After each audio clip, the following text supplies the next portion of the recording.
ಸುಮನ. ನನ್ನ ಹೆಸರು ನೇತ್ರಾವತಿ. ನನ್ನ ಹೆಸರು ಯಶಶ್ರೀ. ಸೋಮೇಶ್ವರ ಬಾಲಕಿಯರ ಪ್ರೌಢಶಾಲೆ 10ನೇ ತರಗತಿ ಡಿ ವಿಭಾಗದಲ್ಲಿ ವ್ಯವಸ್ಥೆ ಮಾಡುತ್ತಿದ್ದೇವೆ. ವಿಜ್ಞಾನ ಪ್ರದರ್ಶನದಲ್ಲಿ ಮಾಡಿರುವುದು ವಾಯು ಮಾಲಿನ್ಯ.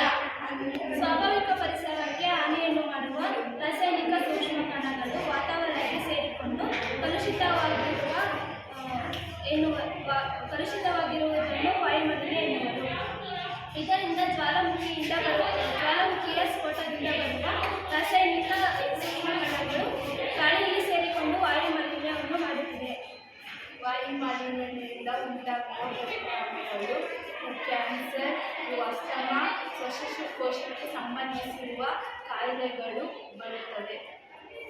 ಒಂದು ಮನೆಯಲ್ಲಿ 3-4 ವಾಹನಗಳು ಬಳಸುವ ಬದಲು ಒಂದು ವಾಹನವನ್ನು ಬಳಸಬೇಕು. ಮನೆಯ ಸುತ್ತಮುತ್ತಲು ಗಿಡವನ್ನು ಬೆಳೆಸಬೇಕು. ಮನೆಯ ಸುತ್ತಮುತ್ತಲು ಕಸವನ್ನು ಸುಡಬಾರದು. ಇದರಿಂದ ಪರಿಣಾಮ ಮನೆಯ ಸುತ್ತಮುತ್ತಲು